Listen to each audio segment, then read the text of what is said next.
Je voulais vous proposer une petite lecture de Victor Hugo, de la légende des siècles, un poème nommé Le Parricide.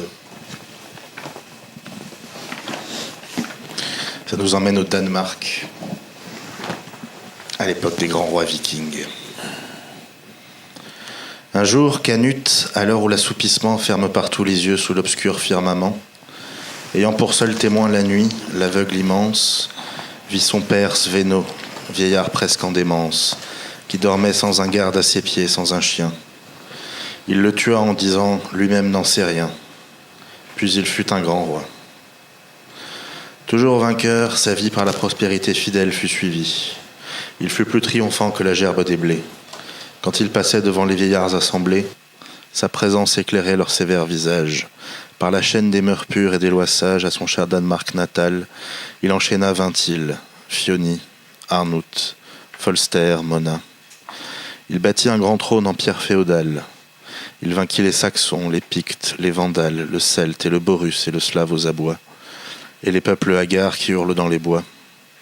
Il abolit l'odeur idolâtre et la rune, et le menhir féroce où le soir, à la brune, le chat sauvage vient frotter son dos hideux. Il disait en parlant du grand César, « nous deux ». Une lueur sortait de son cimier polaire. Les monstres expiraient partout sa colère. Il fut pendant 20 ans que l'on entendit marcher le cavalier superbe et le puissant archer. L'hydre morte, il la mettait sur la portée. Sa vie, en même temps baignée et redoutée, dans la bouche du peuple était un fier récit. Et rien que cet hiver, ce chasseur détruisit 3 dragons en Écosse et 2 rois en Scanie. Il fut héros, il fut géant, il fut génie. Le sort de tout un monde au sien semblait lié. Quant à son parricide, il l'avait oublié. Il mourut. On le mit dans un cercueil de pierre. Et l'évêque d'Aarhus vient dire une prière et chanter sur sa tombe un hymne, déclarant que Canute était grand, que Canute était saint, qu'un céleste parfum sortait de sa mémoire et qu'ils le voyaient, eux les prêtres, dans la gloire, assis comme un prophète à la droite de Dieu. Le soir vint. L'orgue en deuil se tut dans le saint lieu. Et les prêtres quittant la haute cathédrale laissèrent le roi mort dans la paix sépulcrale. Alors il se leva, rouvrit ses yeux obscurs, prit son glaive et sortit de la tombe. Les murs et les portes étaient brumes pour ses fantômes. Il traversa la mer qui reflète les dômes et les tours d'Altona, d'Aarhus et d'Elseneur. L'ombre écoutait les pas de ce sombre seigneur, mais il marchait sans bruit étant lui-même un songe. Il alla droit au mont Savo que le temps ronge, et Canute s'approcha de ce farouche aïeul et lui dit « Laisse-moi pour m'en faire un linceul, ô montagne Savo que la tourmente assiège, me couper un morceau de ton manteau de neige. » Le mont le reconnut et n'osa refuser.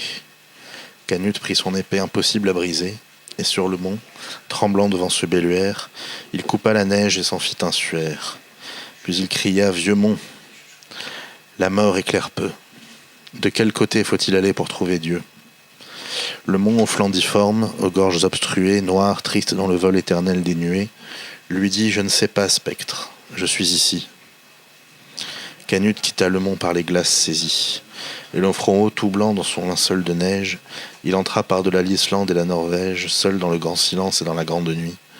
Derrière lui, le monde obscur s'évanouit.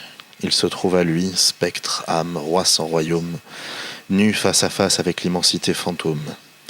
Il vit l'infini, porche horrible et reculant où l'éclair, quand il entre, expire, triste et lent. L'ombre, hydre dont les nuits sont les pâles vertèbres. L'informe se mouvant dans le noir, les ténèbres. Là, pas d'astre, et pourtant on ne sait quel regard tombe de ce chaos immobile et hagard. Pour tout bruit le frisson lugubre que fait l'onde, de l'obscurité sourde, effarée et profonde. Il avança, disant « C'est la tombe, au-delà c'est Dieu ». Quand il eut fait 3 pas, il appela.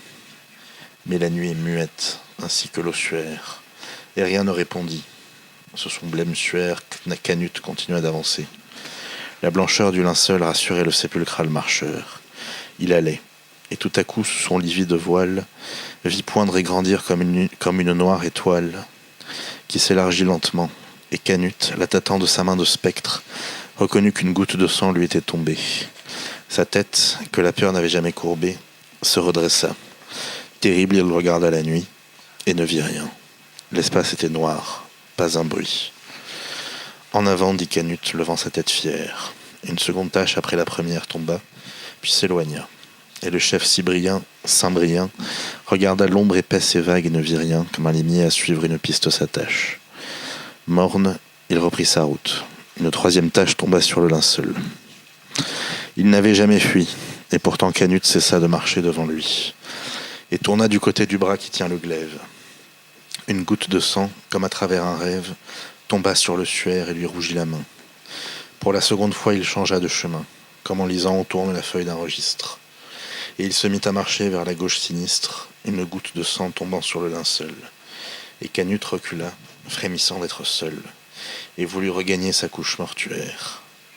Une goutte de sang tomba sur le suaire. Alors il s'arrêta livide, et ce guerrier, blême, baissa la tête et tâcha de prier.